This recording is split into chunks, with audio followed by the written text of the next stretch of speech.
I'm sorry, but your kids just wouldn't know how to handle themselves in the wilderness, my sister-in-law, Amanda, declared, her voice dripping with fake concern during our weekly family dinner. This camping trip is for experienced outdoor people only. I watched as my children, Emma, 10, and Luke, 8, slumped in their chairs, their faces falling at yet another exclusion from family activities. My husband, Mark, was away on a business trip, leaving me to face his sister's constant undermining alone.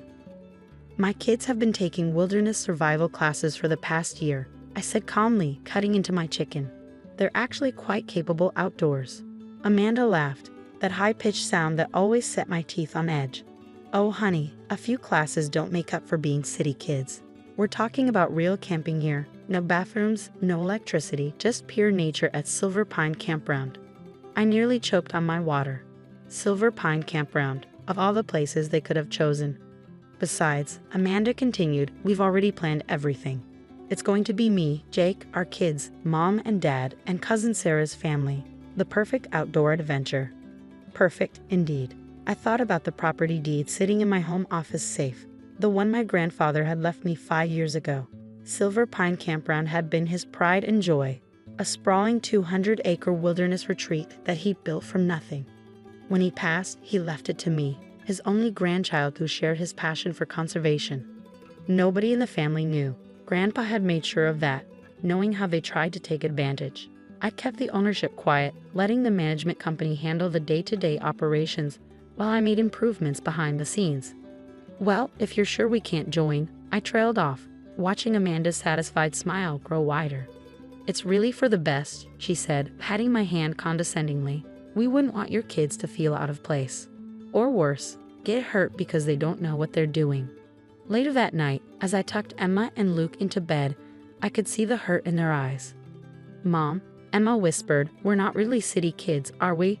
We know about camping. Remember all the stuff great-grandpa taught us? I smiled, remembering the weekends we'd spent with Grandpa at Silver Pine, learning about local plants, tracking animals, and understanding weather patterns. My kids probably knew more about outdoor survival than Amanda's phone-addicted teenagers. No, sweetie, you're not just city kids, I assured her. And I think it's time we showed the family exactly what you can do. The next morning, I made 2 calls. First, to the campground manager, Steve, who'd worked with my grandfather for 20 years. They're planning to camp next weekend, I told him. Let them make the reservation, but I have some special instructions. Then I called my friend Lisa, who ran the local wilderness school where my kids took classes. Remember that camping skills competition you mentioned? I think it's time we hosted it at Silver Pine. As the week progressed, Amanda's social media filled with posts about their upcoming exclusive family camping adventure. She made sure to tag everyone who was invited, probably so I wouldn't miss who was included. The day before their trip, she called me. Just checking if you're not too upset about missing the camping trip, she said, that false sweetness back in her voice. We could try to include you guys in the next family event. Maybe something more your speed, like a movie night. Don't worry about us, I replied. We've made our own plans for the weekend. I hope you all have a great time at Silver Pine. Oh, we will, she laughed. Jake's already packed all the luxury camping gear. It's going to be Instagram-worthy. Little did she know, Silver Pine has strict rules about authentic wilderness camping. No luxury RVs, no generators, no cell phone towers nearby. Just pure nature, exactly as Grandpa had intended. I'm sure it will be memorable, I said, ending the call before I could give anything away. That evening, I gathered Emma and Luke in the living room. How would you two like to show off your outdoor skills this weekend? Their eyes lit up as I explained the plan. The wilderness school competition would bring together kids from all over the state to demonstrate their survival skills. It would be held right next to the family campsite, though far enough away not to disturb them, unless, of course, they decided to investigate the commotion. Can we show Aunt Amanda our fire starting technique? Luke asked excitedly. The one great-grandpa taught us. And what about our shelter building? Emma added. We've been practicing. I have them both feeling proud of their enthusiasm despite all the times they've been excluded and underestimated. You can show them everything you've learned. But remember, we're not doing this to prove anything to them. We're doing it because we love the outdoors just like great-grandpa did. As I tucked them in that night, I looked at the photo on their wall. my grandfather standing at the entrance to Silver Pine Campground, his arms around a younger Emma and Luke. He would have loved to see what was about to unfold.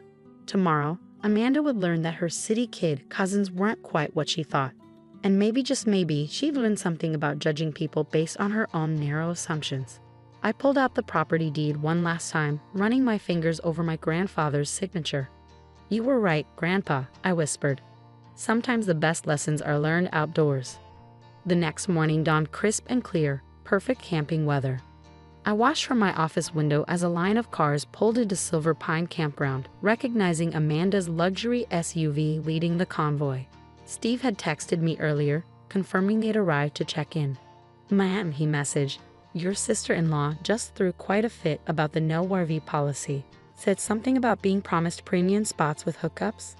I smiled, imagining Amanda's face when she realized her glamping plans weren't going to work out. "Just follow standard procedure, Steve. No exceptions." Meanwhile, Emma and Luke were helping Lisa and the other instructors set up the wilderness competition course. We'd arrived at dawn through the private access road, staying out of sight from the main camping areas. The kids could barely contain their excitement. "Mom," Emma called out, waving from where she was marking the fire starting station. "We can hear Aunt Amanda from here. She's really loud." Indeed, Amanda's voice carried across the morning air. "What do you mean we can't use generators? How am I supposed to charge my phone? This is ridiculous." I walked over to where Lisa was organizing the participants. 20 kids from various wilderness schools had shown up, all eager to demonstrate their skills. Emma and Luke fit right in, already chatting with their fellow competitors about different knot tying techniques. "Your kids are natural leaders," Lisa commented, watching them help younger participants practice. "Just like their great-grandfather. He would have loved this." Around mid-morning, we heard the first sounds of the family settling into their campsite. Through the trees, I could see them struggling with their tents, obviously unused to actual camping. Amanda's teenagers sat on their phones, trying to find non-existent signals, while their father, Jake, attempted to start a fire with lighter fluid, strictly against campground rules. "Fire hazard," Steve called out, confiscating the lighter fluid. "You'll have to do it the traditional way." "This is impossible," Amanda's voice rang out. "How do people live like this?" That's when we started the competition. The sound of drums, traditional wilderness school signals, echoed through the trees. I saw heads turning at the family campsite, curiosity piqued. "Welcome to the first annual Silver Pine Wilderness Challenge," Lisa announced through a battery-powered megaphone. "Competitors will demonstrate essential outdoor survival skills in honor of the campground's founder." I watched as my children lined up with the other participants. They looked confident, prepared, and absolutely in their element. Emma had her hair braided back practically, wearing the hiking boots Grandpa had given her for her last birthday. Luke stood tall in his wilderness school vest, covered in well-earned merit badges. The first challenge was shelter building. Teams have 30 minutes to construct a weather-resistant shelter using only natural materials. I noticed movement at the family campsite. People were wandering over to watch. "Mom," Sarah's youngest whispered loudly, "those kids are building better tents than ours." Emma and Luke worked seamlessly with their team, using techniques they perfected through countless practice sessions. Their shelter took shape quickly, sturdy, well-designed, and completely weatherproof. "Is that Emma and Luke?" I heard my mother-in-law's surprised voice. "What are they doing here?" The next challenge was fire starting, using traditional methods only. Luke stepped up confidently, demonstrating the bow drill technique Grandpa had taught him. Within minutes, he had a small flame going, nurturing it carefully into a proper campfire. "But they're city kids," Amanda's voice carried across the clearing. "How do they know how to do this?" I finally turned to acknowledge the growing crowd from our family campsite. "They're not just city kids," I said calmly. "They're their great-grandfather's grandchildren, and they've been learning from the best." "What do you mean?"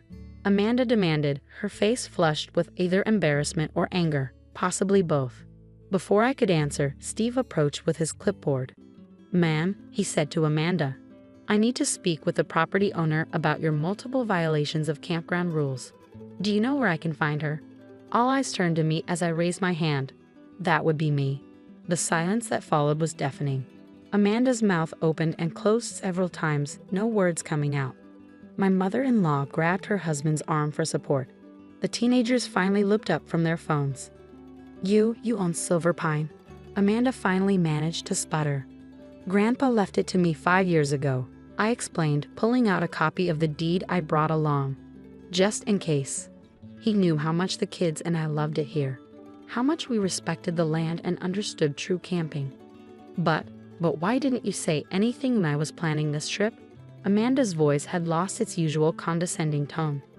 "Would you have believed me?" I asked quietly. "Or would you have assumed I was lying, just like you assumed my kids couldn't handle the outdoors?" In the background, Emma and Luke's team was being awarded first place for the shelter building competition.